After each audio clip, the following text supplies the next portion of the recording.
ಪ್ರಿಯ ವೀಕ್ಷಕರೇ, ಇಡೀ ಜಗತ್ತಿಗೆ ಇರಾನ್ ಇಸ್ರೇಲ್ ಯುದ್ಧದ ಬಿಸಿ ತಟ್ಟುತ್ತಿರುವಾಗಲೇ ಈ ಯುದ್ಧದ ರೂವಾರಿಯಾದ ಬಿಬಿ ಅಲಿಯಾಸ್ ಬೆಂಜಮಿನ್ ನೆತನ್ಯಾಹು ಕುರಿತಾದ ಬಿಬಿ ಫೈಲ್ ದೊಡ್ಡ ಸದ್ದು ಮಾಡುತ್ತಿದೆ. ಇದೀಗ ಜಾಗತಿಕ ಮಟ್ಟದಲ್ಲಿ ದೊಡ್ಡ ಸದ್ದು ಮಾಡುತ್ತಿರುವ ಬಿಬಿ ಫೈಲ್ ಬಗ್ಗೆ ತಿಳ್ಕೊಂಡ್ರೆ ಈಗ ನಡೀತಿರೋ ಯುದ್ಧದ ಅಸಲಿ ಮುಖವಾಡ ನಿಮಗೆ ತಿಳಿಯುತ್ತದೆ. ವಿಶ್ವ ರಾಜಕಾರಣದಲ್ಲಿ ಸಂಚಲನ ಮೂಡಿಸಿರುವ ಈ ಬಿಬಿ ಫೈಲ್ ಬೇರೆ ಏನೂ ಅಲ್ಲ. ಎಲ್ಲರಿಗೂ ಆಘಾತ ಮೂಡಿಸಿರುವ ಈ ಒಂದು ಡಾಕ್ಯುಮೆಂಟರಿ ಚಿತ್ರವನ್ನ ಇಸ್ರೇಲ್ ಪ್ರಧಾನಿ ಬೆಂಜಮಿನ್ ನೆತನ್ಯಾಹು ಜಗತ್ತಿಗೆ ತಿಳಿಯದಂತೆ ಅಡಗಿಸಿರಲು ಎಷ್ಟೇ ಪ್ರಯತ್ನಿಸಿದರೂ ಈ ಸತ್ಯ ಹೊರಬಂದಿದೆ.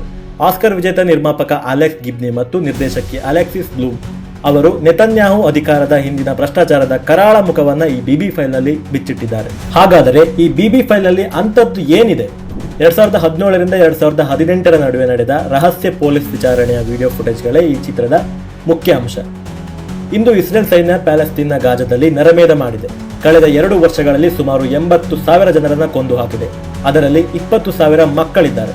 ಆದರೆ ಇದಕ್ಕೆ ಅವರು ನೀಡಿದ ಸಮರ್ಥನೆ ಏನಂದ್ರೆ ಹಮಾಸ್ ಎಂಬ ಉಗ್ರಗಾಮಿ ಸಂಘಟನೆ ಹೆಸರು. 2024ರ ಅಕ್ಟೋಬರ್ 7ರಂದು ಹಮಾಸ್ ಮಾಡಿದ ದಾಳಿ ಎಲ್ಲರಿಗೂ ಗೊತ್ತೇ ಇದೆ. ಆದರೆ ಬಿಬಿ ಫೈಲ್ಸ್ ಬಯಲು ಮಾಡಿದ ವಿಷಯ ಏನಂದ್ರೆ ಈ ಹಮಾಸ್ ಸಂಘಟನೆಗೆ ಕೋಟ್ಯಾಂತರ ಡಾಲರ್ಗಳನ್ನು ಒದಗಿಸುತ್ತಿದ್ದುದು ಇದೇ ಬೆಂಜಮಿನ್ ನೆತನ್ಯಾಹು. ಇದನ್ನು ಮಿಸ್ಟರ್ ಬಿಬಿ ತಮ್ಮ ಡಿವೈಡ್ ಅಂಡ್ ರೂಲ್ ತಂತ್ರದ ಭಾಗವಾಗಿ ಮಾಡಿದ್ದರು ಎಂಬುದು ಈಗ ಬಯಲಾಗಿದೆ. ಪ್ಯಾಲೆಸ್ತೀನ್ನ ವೆಸ್ಟ್ ಬ್ಯಾಂಕ್ನಲ್ಲಿರುವ ಪ್ಯಾಲೆಸ್ತೀನ್ ಅಥಾರಿಟಿಯ ಮೇಲೆ ಗಾಜಾದಲ್ಲಿರುವ ಹಮಾಸ್ ಅನ್ನು ಎತ್ತಿಕಟ್ಟಲು ನೆತನ್ಯಾಹು ಹಮಾಸ್ಗೆ ಸಹಾಯ ಮಾಡಿದ್ದರು. ಇವರಿಬ್ಬರು ಪರಸ್ಪರ ಕಿತ್ತಾಡಿಕೊಳ್ಳಬೇಕು ಎಂಬುದು ಇಸ್ರೇಲ್ನ ಇರಾದೆಯಾಗಿತ್ತು. ನೆತನ್ಯಾಹು ಹಲವಾರು ವರ್ಷಗಳಿಂದ ಕತಾರ್ನ ಹಮಾಸ್ಗೆ ಕೋಟ್ಯಾಂತರ ಡಾಲರ್ ಹಣವನ್ನು ಕಳುಹಿಸುತ್ತಿತ್ತು ಎಂಬುದು ಈಗ ಬಯಲಾಗಿದೆ.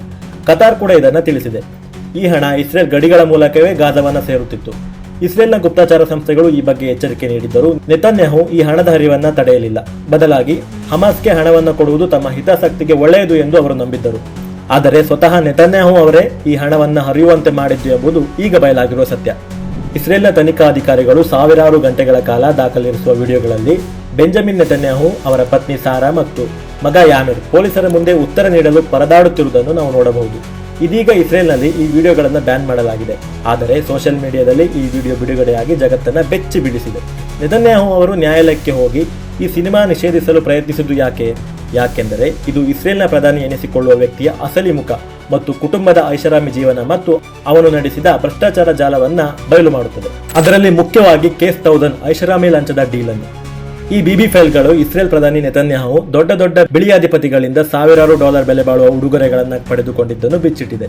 ಅವು ಕೇವಲ ಗಿಫ್ಟ್ ಆಗಿರಲಿಲ್ಲ. ಈ ಉಡುಗೊರೆ ಹಿಂದೆ ವ್ಯಾಪಕ ಭ್ರಷ್ಟಾಚಾರದ ಜಾಲವಿರುವುದು ಬಯಲಾಗಿತ್ತು. ಅರ್ನಾನ್ ಮಿಲ್ಚನ್ ಎಂಬ ಕೋಟ್ಯಾಧಿಪತಿ ಮತ್ತು ಹಾಲಿವುಡ್ ನಿರ್ಮಾಪಕ ನೆತನ್ಯಾಹು ಅವರಿಗೆ ಕ್ಯೂಬನ್ ಸಿಗರ್ಗಳನ್ನು ಪೂರೈಸುತ್ತಿದ್ದರು. ಅದಕ್ಕಾಗಿ ಗ್ರೀನ್ ಲೀವ್ಸ್ ಎಂಬ ಕೋಡ್ ನೇಮ್ ಅನ್ನು ಇಟ್ಟುಕೊಂಡಿದ್ದರು. ಸಾರಾ ನೆತನ್ಯಾಹು ಅವರಿಗೆ ಕಳುಹಿಸಿದ್ದ ಪಿಂಕ್ ಚಾಂಪಿಯನ್ ಬಾಟಲಿಗಳ ಬೆಲೆ ಸಾವಿರಾರು ಡಾಲರ್. ಅವರು ನೀಡಿದ ಈ ಉಡುಗೊರೆಗೆ ಪ್ರತಿಯಾಗಿ ನೆತನ್ಯಾಹು ಮಿಲ್ಚನ್ ಅವರ ಅಮೆರಿಕನ್ ವೀಸಾ ಸಮಸ್ಯೆಯನ್ನ ಬಗೆಹರಿಸಿಕೊಟ್ಟಿದ್ದರು. ಮತ್ತೆ ಇನ್ನೊಂದು ಕೇಸ್ 4000. ಇದು ಮೀಡಿಯಾಗಳನ್ನ ಕೊಂಡುಕೊಂಡ ಹಗರಣ.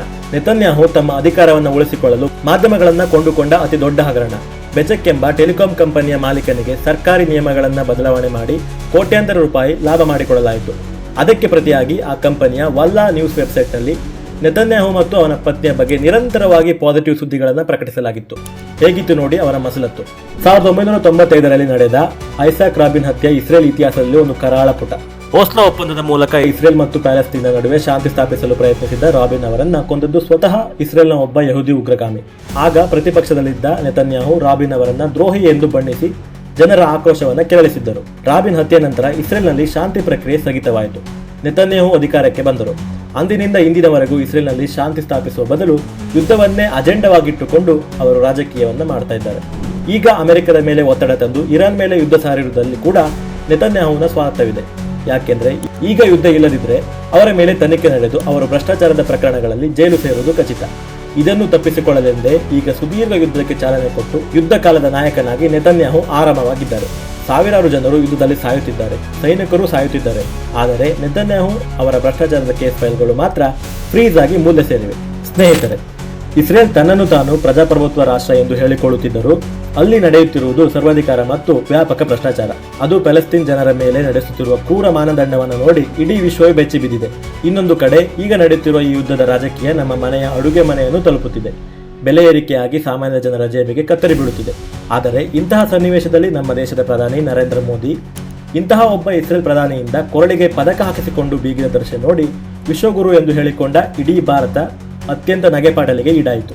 ಅಂತಾರಾಷ್ಟ್ರೀಯ ವೇದಿಕೆಯಲ್ಲಿ ಅನ್ಯಾಯದ ವಿರುದ್ಧ ಧ್ವನಿ ಎತ್ತುವ ನೈತಿಕ ಶಕ್ತಿಯೂ ನಮಗೆ ಇಲ್ಲದಂತಾಗಿದೆ. ಟ್ರಂಪ್ ಅವರಂತಹ ನಾಯಕರು ತೈಲ ಸಂಪನ್ಮೂಲಗಳಿಗಾಗಿಯೇ ನಾವು ಯುದ್ಧ ಮಾಡುತ್ತಿದ್ದೇವೆ ಎಂದು ಬಹಿರಂಗವಾಗಿ ಹೇಳಿಕೊಳ್ಳುತ್ತಿದ್ದಾರೆ. ನಾಳೆ ಒಂದು ವೇಳೆ ಅಂತಹ ಶಕ್ತಿಗಳು ನಮ್ಮ ದೇಶದ ನೈಸರ್ಗಿಕ ಸಂಪನ್ಮೂಲಗಳ ಮೇಲೆ ಕಣ್ಣು ಹಾಕಿದರೆ ನಮ್ಮ ಮೌನ ಹೀಗೆ ಮುಂದುವರಿಯುತ್ತಾ ಅಧಿಕಾರದ ಅಮಲಿನಲ್ಲಿ ದೇಶದ ಹಿತಾಸಕ್ತಿಯನ್ನು ಬಲಿಕೊಡುವ ಪ್ರವೃತ್ತಿ ಜಗತ್ತಿನಾದ್ಯಂತ ಹೆಚ್ಚಾಗುತ್ತಿದೆ. ಇದು ಕೇವಲ ನೆತನ್ಯಾಹು ಅವರ ಕಥೆಯಲ್ಲ, ನಾವು ಎದುರಿಸುತ್ತಿರುವ ಅಸ್ತಿತ್ವದ ಪ್ರಶ್ನೆಯೂ ಹೌದು. ಈ ಬಗ್ಗೆ ನಿಮ್ಮ ಅನಿಸಿಕೆ ಏನು? ಪ್ರಭುತ್ವದ ಈ ಮೌನದ ಬಗ್ಗೆ ನಿಮ್ಮ ಅಭಿಪ್ರಾಯಗಳೇನು ಅನ್ನೋದನ್ನ ಕಮೆಂಟ್ ಬಾಕ್ಸ್ನಲ್ಲಿ ತಿಳಿಸಿ. ನಾವೆಲ್ಲರೂ ಸತ್ಯದ ಪರ ಧ್ವನಿಯಾಗೋಣ. ನಮಸ್ಕಾರ.